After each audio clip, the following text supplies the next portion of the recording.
ஜோதிடம் சம்பந்தமான ஒரு சில அனுபவ கருத்துக்களை நமது சௌரிராஜன் ஐயா அவர்கள் கொடுப்பார். சௌரிராஜன் ஐயா அவர்களை பேச வருமாறு அன்புடன் அழைக்கின்றோம். ஐயா வாங்க ஐயா.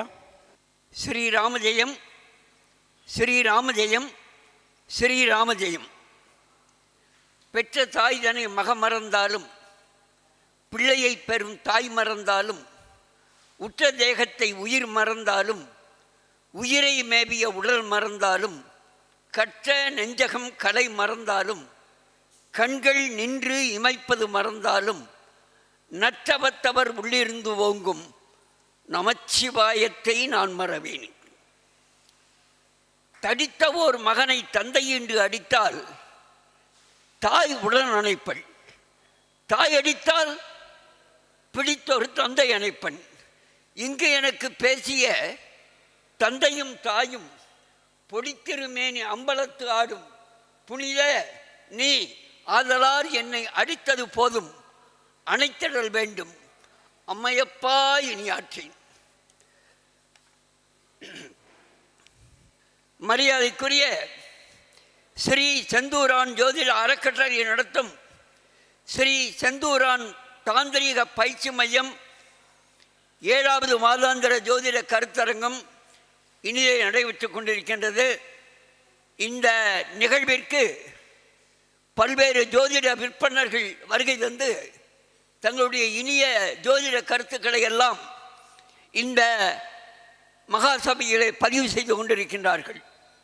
அடியேன் கடந்த 6 மாத காலங்களாக அடியனால் வர இயலவில்லை. அடியனுக்கு வயது 83. அந்த அடிப்படையிலே நான் ஒரு சில மையங்களுக்கு முடிந்தவரை செல்வேன்.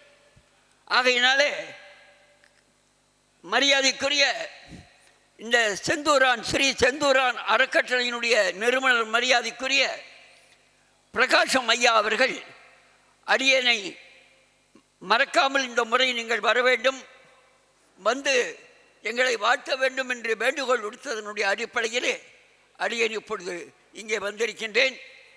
இந்த நிகழ்வுக்கு துணைத் தலைவர் மரியாதைக்குரிய மோகன்குமார் ஐயா அவர்களையும், செயலாளர் மரியாதைக்குரிய பாரம்பரிய ஜோதிடர் சண்முக சங்கர் ஐயா அவர்களையும், மரியாதைக்குரிய துணை செயலாளர் ஜோதிட கலையரசி டாக்டர் எஸ் செல்வகுமாரி அம்மா அவர்களையும், பொருளாளர் மரியாதைக்குரிய டி குமரவேல் அங்காளம்மன் குரூப்ஸ் திண்டிவனத்தைச் சேர்ந்த அந்த நல்ல உள்ளங்களை எல்லாம் பாராட்டிவிட்டு இங்கே வந்திருக்கக்கூடிய ஜோதிட மகான்களை எல்லாம் வணங்கி மகிழ்ந்து அடியனுடைய 2 கருத்துக்களை சொல்ல ஆசைப்படுகின்றேன்.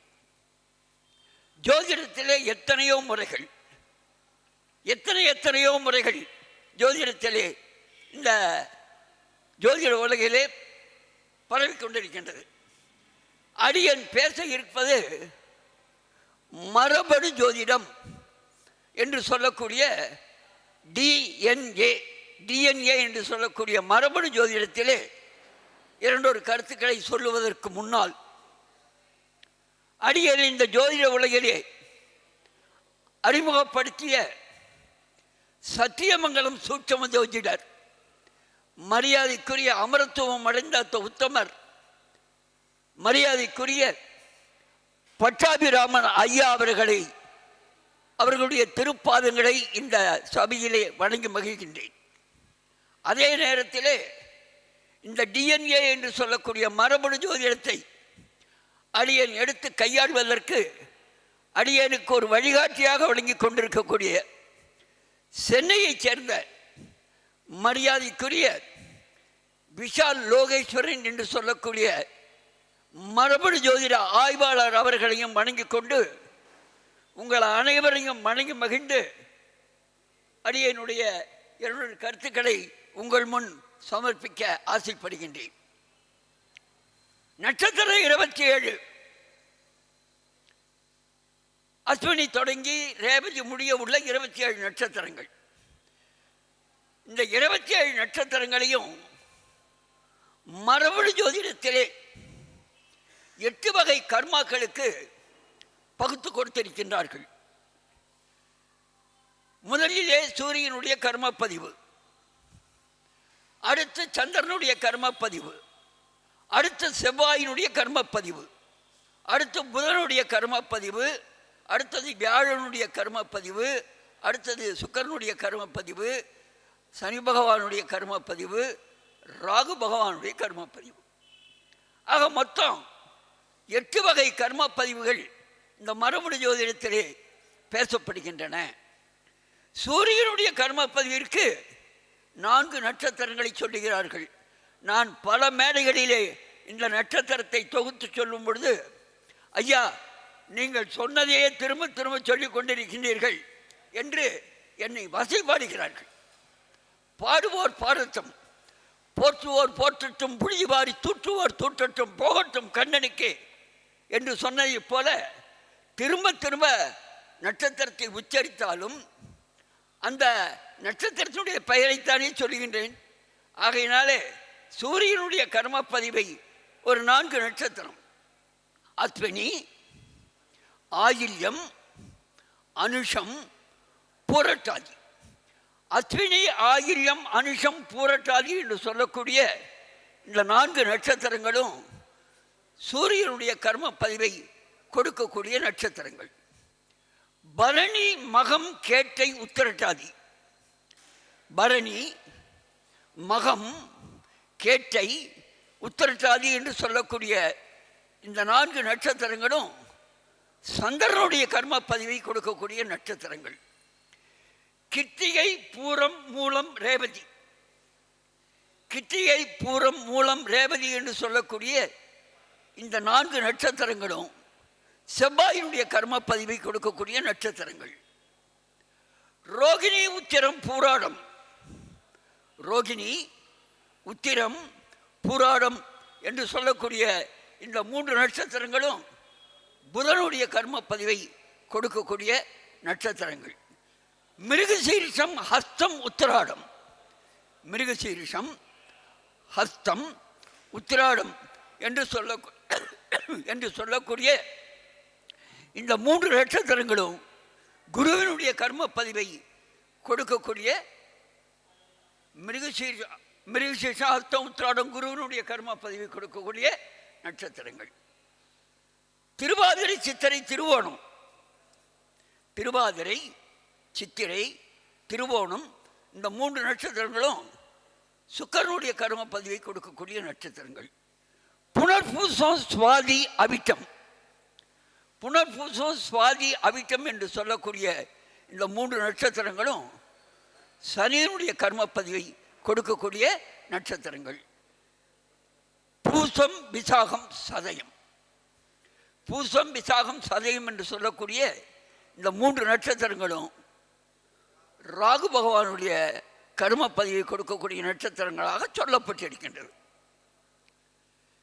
இந்த மரபணு ஜோதிடத்திலே நவ கிரகங்கள், சூரியன் தொடங்கி நவ கிரகங்களை நாம் அன்றாட அஸ்வத்வஜாய வித்மகே பாசகத்தாய தீமகே தன்னோ சூரிய பிரச்சோதயாத், பத்மத்வஜாய வித்மகே ஹேமரூபாய தீமகே தன்னோ சோம பிரச்சோதயாத், வீரத்வஜாய வித்மகே விக்னகர்த்தாய தீமகே தன்னோ பௌம பிரச்சோதயாத், கஜத்வஜாய வித்மகே சுககர்த்தாய தீமகே தன்னோ புத பிரச்சோதயாத், விஸ்வத்வஜாய வித்மகே கிருணிஹர்த்தாய தீமகே தன்னோ குரு பிரச்சோதயாத்,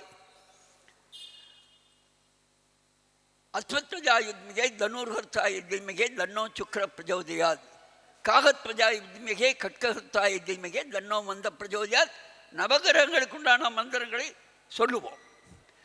இந்த நவகிரகங்கள் பிறந்த நட்சத்திரத்தை அடியேன் இப்பொழுது சொல்லப் போகிறேன். அடியேன் பிறந்த நட்சத்திரம் ரேவதி.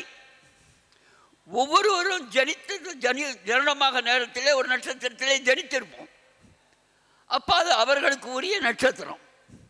சூரிய பகவான் பிறந்த நட்சத்திரம் என்று மேலோர்களால் சொல்லப்பட்டதை இப்பொழுது சொல்லிக் கொண்டிருக்கின்றேன். சூரிய பகவான் பிறந்த நட்சத்திரம் ஹஸ்தம். சூரியன் பிறந்த நட்சத்திரம் ஹஸ்தம். சந்திரன் பிறந்த நட்சத்திரம் மிருகசீரிஷம். சந்திரன் பிறந்த நட்சத்திரம் மிருகசீரிஷம். செவ்வாய் பிறந்த நட்சத்திரம் உத்திராடம். செவ்வாய் பிறந்த நட்சத்திரம் உத்திராடம். புதன் பிறந்த நட்சத்திரம் அவிட்டம். குரு பிறந்த நட்சத்திரம் பூசம். சுக்கிரன் பிறந்த நட்சத்திரம் மகம். சனி பகவான் பிறந்த நட்சத்திரம் ரேவதி. ராகு பிறந்த நட்சத்திரம் பரணி. கேரி பிறந்த நட்சத்திரம் ஆயில்யம். இப்போ இந்த நவகிரகங்களும் பிறந்த நட்சத்திரத்தை இந்த மரபணு ஜோதிடத்திலே பயன்படுத்துகிறார்கள். அதை எடுத்து சொல்ல வேண்டிய ஒரு கட்டாயத்துக்கு ஆளானேன். நமக்கு இந்த மூலத்திரிகோண வீடுகள் நம்முடைய பஞ்சாங்கத்தில் இடம்பெற்றிருக்கின்றன. இந்த மூலத்திரிகோண வீடுகளில் எந்தெந்த வீடு மூலத்திரிகோண வீடு என்று சொல்லி, செவ்வாயினுடைய மூலத்திரிகோண வீடு மேஷம். சந்திரனுடைய மூலத்திரிகோண வீடு ரிஷபம். சூரியனுடைய மூலத்திரிகோண வீடு சிம்மம். புதனுடைய மூலத்திரிகோண வீடு கன்னி. சுக்கிரனுடைய மூலத்திரிகோண வீடு துலாம்.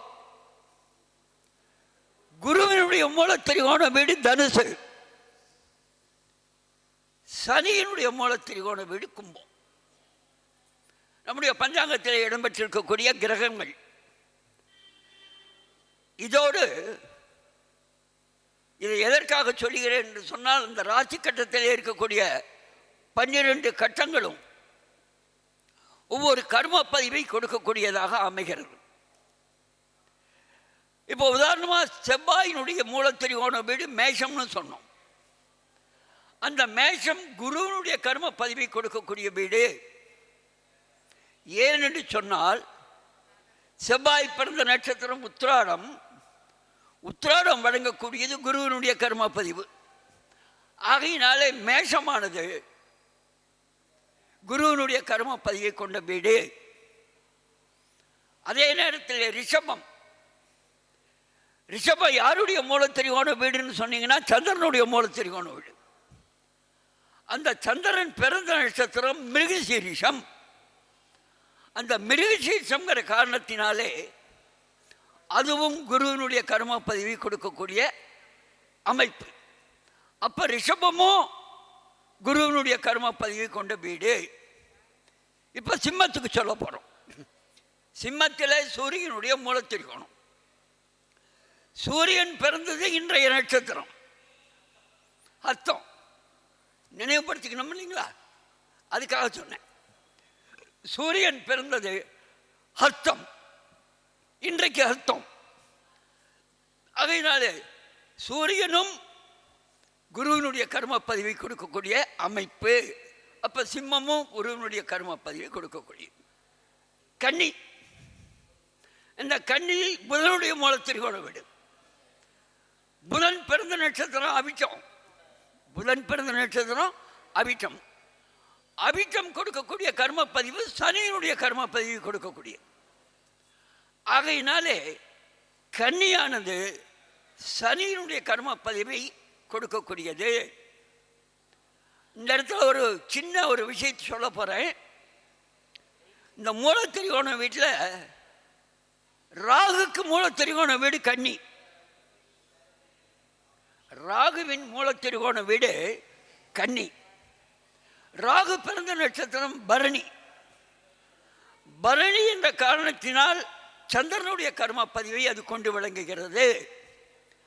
ஆகையினாலே கன்னி என்ற வீடானது 2 வகையான கர்ம பதிவுகளுக்கு உரிய வீடாக சொல்லப்பட்டிருக்கிறது. ஒன்று சனிக்குரியதாகவும் மற்றொன்று சந்திரனுக்குரியதாகவும் சொல்லப்பட்டிருக்கின்றது. அடுத்து துலாத்துக்கு வந்தோம்னா, துலாத்தில் சுக்கிரனுடைய மூலத்திரிகோண வீடு. சுக்கிரன் பிறந்த நட்சத்திரம் மகம். மகம் கொடுக்கக்கூடியது சந்திரனுடைய கர்ம பதிவு கொடுக்கக்கூடியது. அப்போ துலாமும் சந்திரனுடைய கர்ம பதிவை கொண்ட வீடாக சொல்லப்பட்டிருக்கிறது. அப்போனா சந்திரனுடைய கர்ம பதிவை கொடுக்கக்கூடிய வீடு 2 வீடு. கன்னியும் சந்திரனுடைய கர்ம பதிவு கொடுக்கக்கூடிய வீடு, துலாமும் சந்திரனுடைய கர்ம பதிவை கொடுக்கக்கூடிய வீடு. இப்போ தனுசு சொல்ல போகிறேன். தனுசு குருவினுடைய மூலத்திரிகோண வீடு. குரு பிறந்த நட்சத்திரம் பூசம். குரு பிறந்த நட்சத்திரம் பூசம். பூசம் வழங்கக்கூடியது ராகுவனுடைய கர்ம பதிவு வழங்குகின்றது. ஆகையினாலே தனுசுவானது ராகுவனுடைய கர்ம பதிவு கொண்ட வீடாக சொல்லப்பட்டிருக்கிறது. இப்போ கும்பத்துக்கு போகிறோம். கும்பம் சனியினுடைய மூலத்திரிகோண வீடு. அந்த சனி பிறந்த நட்சத்திர ரேவதி. ரேவதி கொடுக்கக்கூடியது செவ்வாயினுடைய கர்ம பதிவை கொடுக்கக்கூடியதாக சொல்லப்பட்டிருக்கிறது.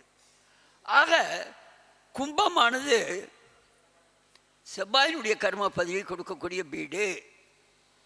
இப்போ மீனத்துக்கு போகிறோம்.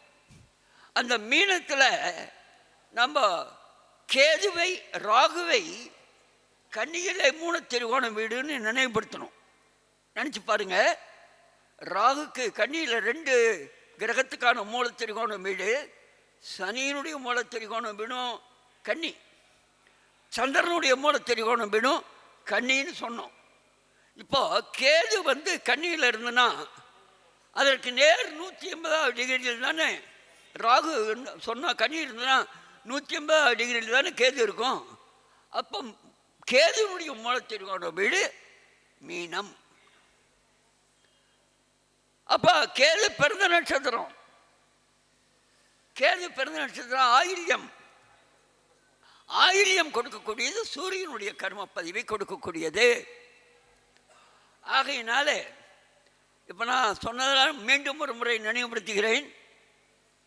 மேஷம், ரிஷபம், சிம்மம், இந்த 3 வீடுகளும் குருவனுடைய கர்ம பதிவை கொடுக்கக்கூடியது.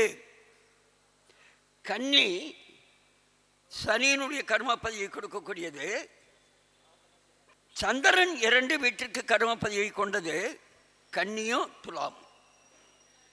ராகுவனுடைய கர்ம பதிவை கொண்ட வீடு தனுசு. அதே நேரத்தில் செவ்வாயினுடைய கர்ம பதிவை கொண்ட வீடு கும்பம். சூரியனுடைய கர்ம பதிவை கொண்ட வீடு மீனம். இப்படி 12 வீடுகள். இப்போ நான் இந்த சொல்லப்பட்ட விஷயங்களிலே விருச்சிகத்தையும் மகரத்தையும் விட்டுருப்பேன். இப்போ சொன்ன வீடுகளில் விருச்சிகத்தை சொல்லியிருக்க மாட்டேன், மகரத்தையும் சொல்லியிருக்க மாட்டேன். அதை விட்டுருங்க, அது அப்புறம் பார்த்துக்கலாம். ஆனால் மிதுனம் ஆய்வில் சொல்லப்பட்டிருக்கக்கூடிய விஷயம்.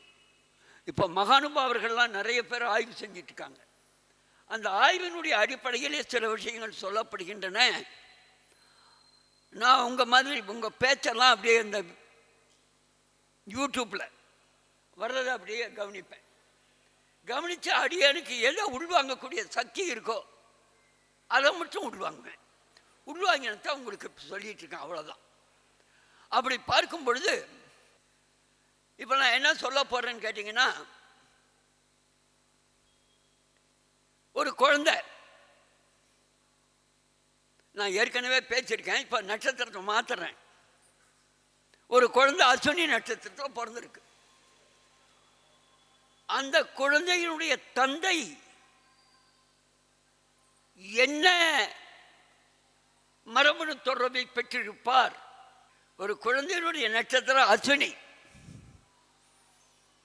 அஸ்வினி நட்சத்திரத்திலே பிறந்த குழந்தை, நட்சத்திரம் தான் சொல்லியிருக்கேன், லக்னம் சொல்லலை, மற்ற கிரகங்கள எல்லாம் சொல்லலை, நட்சத்திரத்தை மட்டும்தான் சொல்லியிருக்கேன். அஸ்வினி நட்சத்திரம் மேஷராசி. அப்போ அந்த மேஷராசிக்கு 9ஆம் பாவம் தந்தையினுடைய இடம். ஐயா, தனுசு 9ஆம் பாவம். அந்த அஸ்வினி நட்சத்திரத்துக்கு இணையாக தனுசிலே இருக்கக்கூடிய நட்சத்திரம் எதுன்னு கேட்டிங்கன்னா மூலம். மூலம் வழங்கக்கூடியது செவ்வாயினுடைய கர்ம பதிவு. ஆக அஸ்வினி நட்சத்திரத்திலே பிறந்த குழந்தைக்கு தந்தையினுடைய கர்ம பதிவு செவ்வாயினுடைய கர்ம பதிவாக இருக்கும். இதை சோதிச்சு பார்த்தீங்கன்னா தான் தெரியும். இதை சோதிச்சு பார்த்தா தான் தெரியும். சரி, அப்போ அந்த தந்தையினுடைய கர்மப்பதிவு செவ்வாய் அப்படின்னு சொல்லிட்டா அந்த தந்தைக்கு ஒரு லக்னம் அமையணும்லவா? அந்த லக்னம் எது என்று கேட்டால் கும்பலக்னமாக அமையும். ஏன் சார் கும்பலக்னம் சொன்னீங்க? ஒரு கேள்வி நமக்குள்ளேயே வருமா? காரணம் சொல்றேன். அந்த கும்பம் சனியினுடைய மூல திரிகோணம் வீடு. சனி பிறந்த நட்சத்திர ரேவதி. ரேவதி கொடுக்கக்கூடியது செவ்வாயினுடைய கர்மப்பதிவு. ஆக தந்தை செவ்வாயினுடைய கர்மப்பதிவை கொண்டவராக விளங்குவார். ஆக லக்னம் கும்பம். சார், தந்தையினுடைய லக்னம் கும்பம் இல்லைங்கயா, வேற லக்னமாக அமைஞ்சு போச்சு அப்படின்னா அந்த வேற லக்னத்தினுடைய லக்ன அதிபதி இருப்பார்லவா, அந்த லக்ன அதிபதி கும்பத்தில் இடம் பெறுவார். இது முதல் பாயிண்ட். நான் சொல்லக்கூடியது ஏதாவது ஒன்று தந்தைக்கு அந்த கர்மப்பதிவு இணைக்கக்கூடிய தொடர்பு நிச்சயம் இருக்கும், நிச்சயம் இருக்கும். இது முதல் பாயிண்ட். அடுத்து அந்த தந்தையினுடைய லக்ன புள்ளி, அந்த தந்தையினுடைய லக்ன புள்ளி, அந்த தந்தையினுடைய லக்ன ஆதிபதி நின்ற நட்சத்திரம், அந்த தந்தையினுடைய ஜென்ம நட்சத்திரம், இந்த மூன்றும் செவ்வாயினுடைய கர்ம பதிவை கொடுக்கக்கூடிய கார்த்திகை, பூரம், மூலம், ரேவதியில் அமையும். அதே நேரத்தில் பாவம் என்று சொன்னால் கும்பம்னு சொன்னோம். கும்பம்னு சொல்லும் பொழுது காலபுருஷனுக்கு அது 11வது இடம். அப்போ ஒவ்வொருவருடைய ஜாதகத்திலேயும் 11ஆம் இடம் என்று சொல்லக்கூடிய அந்த வீடானது செவ்வாயினுடைய கர்ம பதிவை கொண்ட வீடு.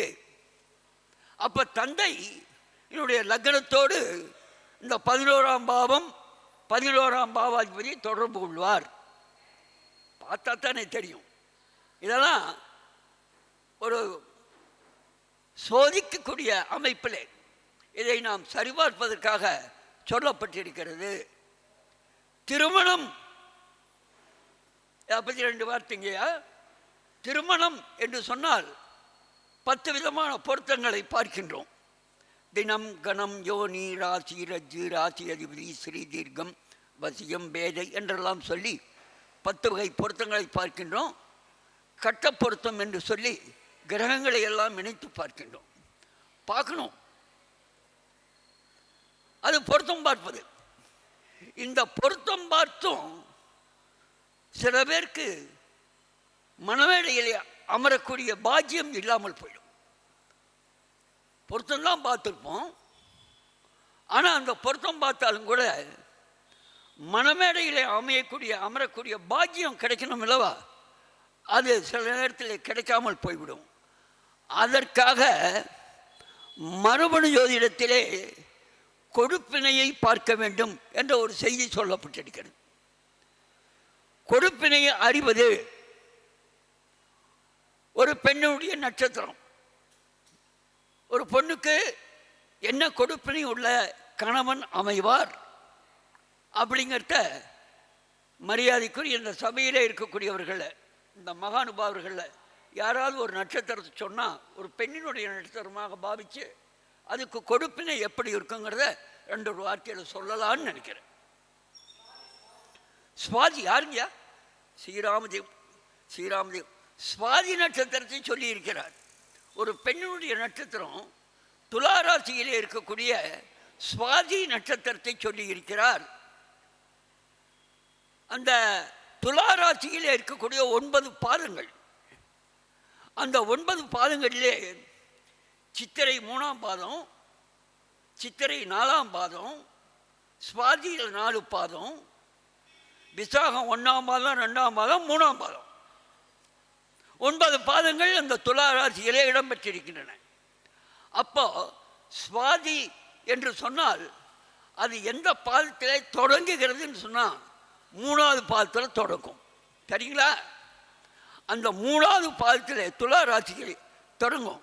அந்த துளாராசிக்கு நேராக 7ஆவது பாவம், துளாராசிக்கு நேராக 7ஆம் பாவம் எந்த பாவங்க? மேஷம். அருமை அருமை. எனக்கு ஞாபகப்படுத்தினீங்கன்னா வயசாகிட்டு சொல்லுங்க, மறந்து போயிடும். அதனால் தப்பாக சொல்லிடுவேன். அப்புறம் இருக்கிறவங்களாம் குச்சி எடுத்துகிட்டு வந்துடுவாங்க. காரணம் என்ன, அடியனோட ஆசிரியர் ஓய்வு பெற்ற ஆசிரியர். அந்த ஓய்வு பெற்ற ஆசிரியங்கிற காரணத்தினால ஒரு குழந்தைங்களுக்கு சொல்கிற மாதிரி எடுத்து உங்ககிட்டலாம் சொல்லிட்டுங்க, தப்பாக நினச்சிக்காதீங்க. அதனால் சாரி ஐயா, வரேன், கண்டென்ட்டுக்கு வந்துடுறேன். கண்டென்ட்டுக்கு வரும்போது மேஷத்தில் 3வது பாதம் எதுன்னு பார்க்கணும். ஆரம்பத்திலேருந்து 2 பாதம் தள்ளி மேஷத்தில் இருக்கக்கூடியது அஸ்வினி, பரணி, கிருத்திகை 1ஆம் பாதம். அந்த 9 பாதமும் மேஷத்தில் இருக்குது இல்லைங்களா? இந்த சுவாதி எங்கே தொடங்குகிறதுனா 3வது பாதத்தில் தொடங்குதுன்னு சொன்னோம். அப்போ மேஷத்தில் அஸ்வினி 3ஆம் பாதம் 4ஆம் பாதம், பரணி 1ஆம் பாதம் 2ஆம் பாதம், இந்த 2ஐயும் எடுக்கணும். இந்த 4 பாதத்துக்கு அந்த 4 பாதத்தையும் கொண்டு வரணும். அப்போ அஸ்வினி 3ஆம் பாதம் 4ஆம் பாதம்னா அது சூரியனுடைய கர்ம பதிவு கொண்டது. பரணி 1ஆம் பாதம் 2ஆம் பாதம்னு சொன்னால் அது சந்திரனுடைய கர்ம பதிவு கொண்டது. அப்போ சூரியனுடைய கர்ம பதிவு கொண்டவரும் சந்திரனுடைய கர்ம பதிவு கொண்டவரும் பெண்ணாக இருந்தால் கணவனாக வருவார். ஸ்ரீராமதி ஸ்ரீராமதி. இந்த கைதட்டலுக்கு அடியேன் உரியவன் அல்ல. மகானுபாவர் அதை ஆய்வு செய்து கொண்டிருக்கக்கூடிய மரியாதைக்குரிய விஷால் லோகேஸ்வரன் அவர்களுக்கு அது போய் சேரணும்னு பிரார்த்தனை பண்ணுறேன். ஏன்னா ஒருத்தர் மூலமா ஒரு விஷயம் கிடச்சிதுன்னா அந்த விஷயம் நம்ம மனசில் தங்கிச்சுன்னா அது பெரிய சமாச்சாரம். ஆகையினால் அந்த அடிப்படையில் ஒரு நன்றி தெரிவித்துக் கொள்கிறேன். ஆக அந்த எதிர்ப்பாளருடைய ஜாதக அமைப்பு சூரியனுடைய கர்ம பதிவை கொண்டதாகவோ சந்திரனுடைய கர்ம பதிவை கொண்டதாகவோ இருக்க வேண்டும். அப்போ இந்த சூரியனுடைய கர்ம பதிவிற்கு லக்னம் என்னன்னு பார்க்கணும். இந்த சந்திரனுடைய கர்ம பதிவுக்கு லக்னம் என்னன்னு பார்க்கணும். இந்த சூரியனுடைய கர்ம பதிவிற்கு லக்னம் மீனம். சந்திரனுடைய கர்ம பதிவிற்கு லக்னம் என்னன்னு கேட்டிங்கன்னா கன்னி, துலாம். இது லக்னமாக அமையும். சரி, இதெல்லாம் அமையல சார், வேற லக்னம் அமைஞ்சதுன்னா அந்த வேற லக்னத்துடைய லக்ன அதிபதியானவர் மீனத்திலேயோ கன்னியிலேயோ துலாத்திலேயோ இடம்பெறுவார். இது முதல் பாயிண்டாக வச்சுங்க. இது முதல் பாயிண்ட். பாவம் என்று சொன்னால் சந்திரனுக்கு 6ஆம் பாவம் 7ஆம் பாவம், சூரியனுக்கு 12ஆம் பாவம். அப்போ இந்த லக்னத்தோடு 6ஆம் பாவம் தொடர்பு பெறணும், லக்னத்தோடு 7ஆம் பாவம் தொடர்பு பெறணும், லக்னத்தோடு 12ஆம் பாவம் தொடர்பு பெறணும். இந்த மாதிரி அமைஞ்சதுன்னா அது சூரியனுடைய கர்மப்பதியும் சந்திரனுடைய கர்மப்பதியும் தொடர்பு கொண்டதாக எடுத்துக்கொள்ள வேண்டும். இது பாவ இணைவு. கிரகம் என்று சொன்னால் ஏற்கனவே சொன்னதைப் போல சூரியனுக்கு கேதுவும் சந்திரனுக்கு சுக்கிரனும் ராகுவும் கிரகங்களாக சொல்லப்பட்டிருக்கிறது. ஆக இந்த லக்னத்திலே மீன லக்னம் சொன்னோம், கன்னி லக்னம் சொன்னோம், துலா லக்னம் சொன்னோம். இந்த லக்னங்களிலே கேது, சுக்கிரன், ராகு ஆகியவை இடம்பெறும் என்று சொல்லிக்கொண்டு, அதாவது இந்த இனிமையாக பேசுவதற்கு வாய்ப்பளித்த மரியாதைக்குரிய ஸ்ரீ செந்தூரான் ஜோதிட அறக்கட்டளையினுடைய நிறுவனர் மரியாதைக்குரிய ஐயா அவர்களை மனதார வணங்கி பல்லாண்டு பல்லாயிரத்தாண்டு பல கோடி 100,000 மல்லாண்டு தின்தோள் மணிவண்ணாமுன் சேவடி செபித்திருக்காப்பு அடியோமோடும் நின்னோடும் பிரிவின்றி 1000 பல்லாண்டு வடிவாய் நின் பல மார்பினில் வாழ்கின்ற மங்கையும் பல்லாண்டு வடிவார் சோதி வளத்துறையும் சுடர் ஆழியும் பல்லாண்டே என கூறி உங்கள் அனைவரிடமிருந்தும் விடைபெறுகிறேன். வணக்கம், நன்றி. நிறைய விஷயங்களை கொடுத்தாரு. ஐயா சொன்னதில் ஒரு உண்மை இருக்குது. என்ன அப்படின்னா, நான் சுவாதி நட்சத்திரம்னு கீழேருந்து சொன்னேன்னா, ஒரு பெரிய நட்சத்திரம் சூரியனுடைய கர்ம பதிவு ஐயான்னு சொன்னாரா? என்ன விஷயம்னா, நான் சித்திர நட்சத்திரம். அங்கே இருக்க 9 பாதத்தையும் இங்கே இருக்க 9 பாதத்தையும் கால்குலேஷன் பண்ணி பார்த்தீங்கன்னா, மேஷ வீடு யாரோட வீடு? செவ்வாயோட வீடு. அப்போ சுவாதிக்கு மேஷ வீடு வருதா? இதை பாரம்பரிய முறையில் எடுத்துக்கிட்டா சித்திர நட்சத்திரம் கணவராக போகிறேன்னா, அதனால தான் கை தட்டினேன். அப்போ ஒவ்வொரு ஆராய்ச்சியிலையுமே ஒரு உண்மை ஒளிந்திருக்கும். இதை யாராலையுமே மறுப்பு சொல்ல முடியாது. ஏன்னா மரபணு ஜோதிடம் இருக்குது, ரீசண்டாக இருக்குது கொஞ்ச நாளாக. ஆனால் இதுக்கு முன்னாடி இருந்தது பாரம்பரியம் மட்டும்தான். இந்த பாரம்பரியத்தையும் மரபணையும் சேர்த்து பார்த்தீங்கன்னா கண்டிப்பாக நிறைய விஷயங்களை நீங்கள் தெரிஞ்சுக்கலாம். ஏன்னா ஒவ்வொருத்தரும் ஒரு புதுவிதமான விஷயங்களை கண்டுபிடிச்சிட்டு இருக்காங்க. யாருமே அவங்கவுங்கள்ட்ட ஒரு திறமை இருக்கும், அந்த திறமைக்கு ஏற்ற மாதிரி தான் ஒரு உயர்வு கிடைக்கும். ஐயா அவர்களுக்கு இப்பொழுது பொன்னாடை போற்றி கௌரவப்படுத்தப்படுகிறது. ராஜாசங்கர் ஐயாவும் ராஜா ஐயா 2 ராஜாக்கள் ஒரு ஐயா இன்னொரு ராஜாவுக்கு பொன்னாடை போத்துறாங்க.